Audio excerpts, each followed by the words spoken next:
포스트 코로나 시대라고 하죠. 우리 선생님들은 포스트 코로나 시대를 어떻게 정의를 내리시겠어요? 포스트 코로나 시대. 이제 ACBC가 바뀐다면서요?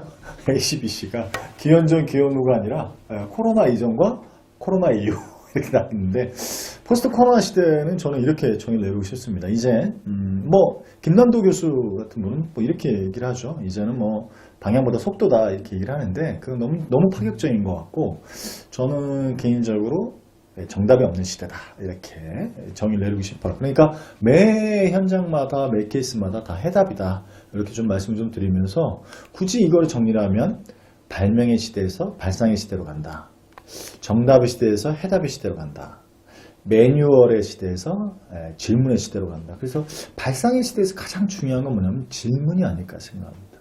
그 질문을 통해서 깨달음을 얻을 수도 있고요, 질문을 통해서 성장해 갈 수도 있는데, 그럼 질문을 하려면 어떻게 될까? 리더의 질문.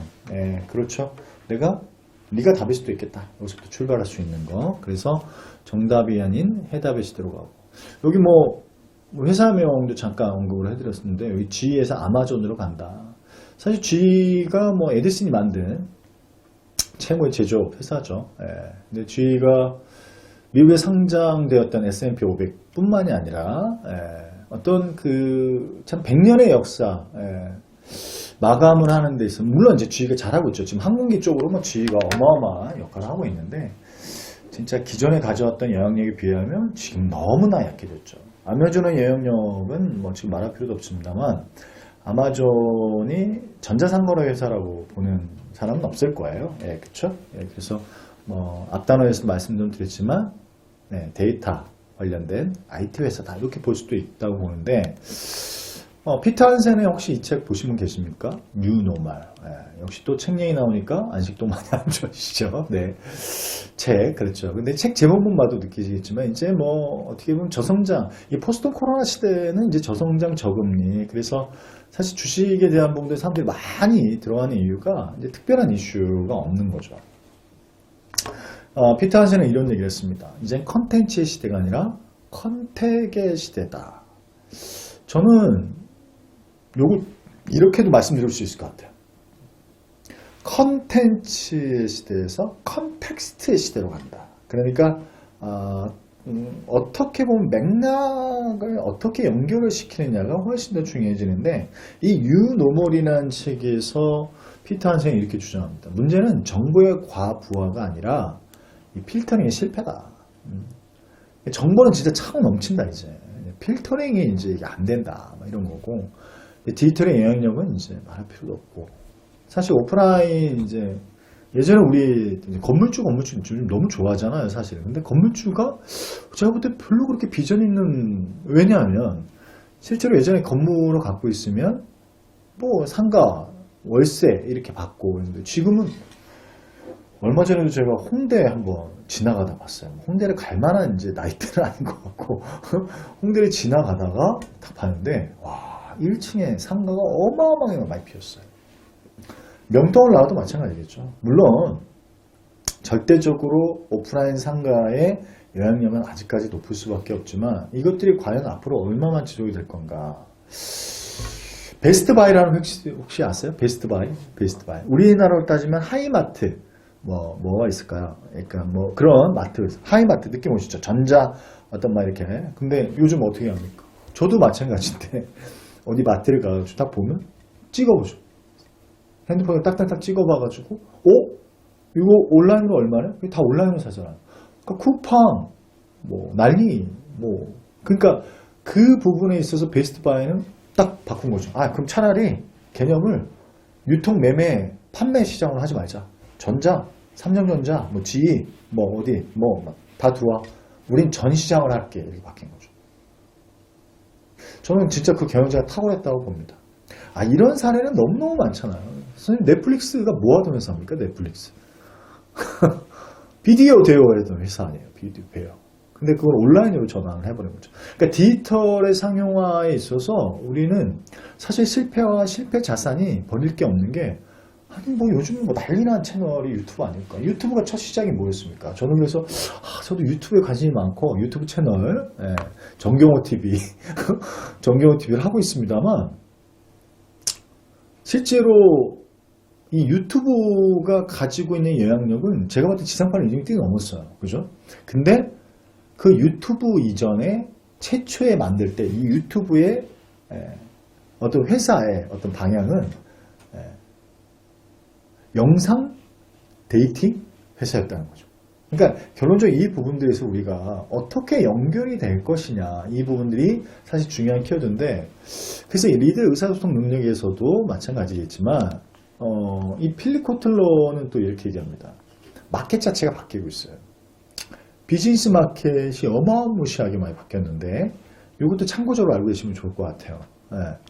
제품의 시장이 있었고 고객 중심의 시장이 있었고, 근데 그 다음에 인간 중심으로 오더니 온오프 사교작용 마케팅으로 온다. 이게 무슨냐면 제품과 브랜드의 시장이 있다가 지금은 소통과 공감 시장, 초연결의 시장으로 왔다. 이 얘기는 뭘까요? 이 패러다임 자체가 예전에는 제품만 뛰어나면 팔리던 세상이 있었어요. 브랜드만 뛰어나면 팔리던 세상이 있었습니다. 근데 지금은 어떻게 됐을까요? 제품과 브랜드는 거기서 거기야. 이렇게 정리가 되는 거죠. 제품과 브랜드는 거기서 거기야. 그러면 연결의 시장이라는 게 뭐냐면 고객이 고객을 잡아오는 세상이 됐다는 거죠. 이 연결의 하나의 예시를 좀 들려드리면 미국에서는요. 자, 진로지도 하시니까 그런 부분들을 참고하시면 좋을 것 같은데, 미국에서는요. IT 기업 몇몇 회사들은 이력서랑 자기소개서를 안 받습니다. 뭘 받을까요? 이력서랑 자기소개서를 안 받으면 도대체 뭘로? 계정을 받는답니다. SNS 계정. 그래서 뭐 예를 들어서 팡이라고 하죠. 팡. 페이스북. 예를 들면 유튜브 계정. TGIF겠죠. TGIF. 트위터, 유튜브, 구글의 유튜브, 인스타그램, 페이스북. 이 계정을 받아요. 그래서 그 계정을 받은 다음에 1년에서 2년 동안 그가 봤던 영상, 그가 봤던 댓글, 이거 AI를 지켜요. AI를 한 60초에서 80초만 돌리면, 1분에서 1분 20초만 돌리면 그가 뭘 좋아하는지, 가치관, 인생관, 열정이라고 할 수 있는 부분도, 어떤 도전정신, 이런 부분이 다 나온다고. AI가 이제 인사체험을 담당하게 된 거죠. 심지어 현대 해상인가 백화점인가 잘 정확히 기억이 안 나는데 이미 그거는 놀라운 일이 벌어졌습니다. 아, 은행이구나, 은행. 모 은행입니다. 제가 알기로는 KB은행으로 알고 있습니다. KB은행이 900명의 직원들을 순환 배치, 인사 배치하는데 HR 쪽에서는 이제 부담이 많이 되잖아요.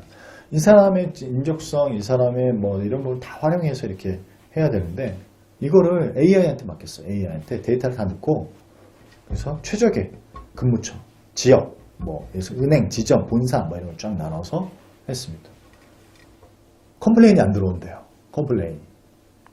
심지어 판례도 마찬가지겠죠. 너무 AI만 말씀드리면, 인공지능만 말씀드려서 뭐하지만, 제가 봤을 때 이제 이게 밸런싱이 맞춰져야 되는데, 이 초연결의 시장으로 왔다는 필립 코틀러가 얘기했던 부분은 뭐냐면, 그러니까 진로 지도에서도 마찬가지로 생각이 듭니다. 저는 그 방향성을 가지고 거기서 다양한 네트워킹을 온라인으로 이뤄가는 데 있어서 본인의 정체성을 좀 명확히 하면서 방향성을 만들어가는 거, 방향성을 계속해서 가는 거. 저는 그런 부분이 굉장히 좀 중요한 시대가 되지 않을까. 그래서 정치인들도 마찬가지잖아요. 국회의원들도 마찬가지잖아요. 말 한마디 10년 전, 20년 전 있었던 부분이 다시 끄집어내서 예를 들면 미투죠, 미투 때문에 일어났던 이런 부분들. 그래서 영상은 빼도 박도 못하잖아요. 근데 그게 뭐죠? 아니에요. 얼마 전에 이 초연결의 시장이 얼마나 무서운지 한번 생각해 보십시오. 해민스님 한번 생각해 보세요. 해민스. 어디서 포인트가 딱 잡혔죠?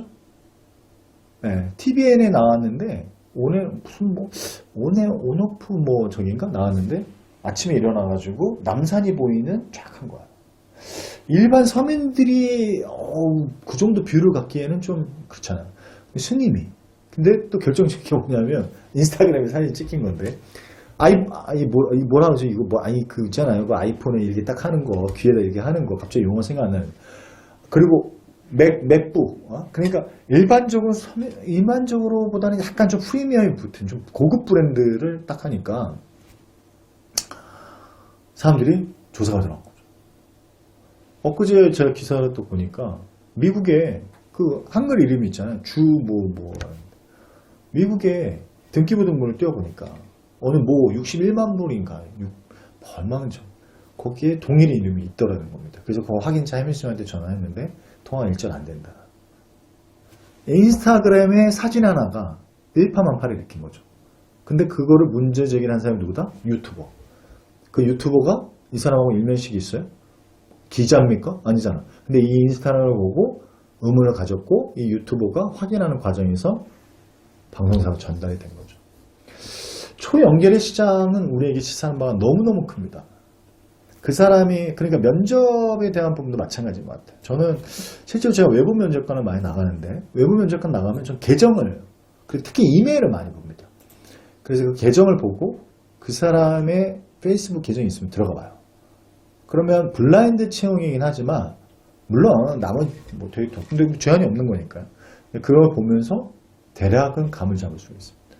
이 초연결이라는 건 단순히 비즈니스로 접근하시기보다는 우리 인생 모든, 우리 사회 전체 모든 부분으로 바라볼 만큼 너무너무 중요한 부분인 것 같아요. 그냥 일순간에 몰락을 해버리는 거죠. 뭐 이거 얘기 나오니까 계속 나오네요. 저는 그 누구죠? 그 트로트 가수 너무 안타까워요. 예, 안타까운데 너무 개인적으로 좋아하거든요. 캐릭터도 아시잖아요. 그거 진짜 트로트. 예. 근데 석박사 학위.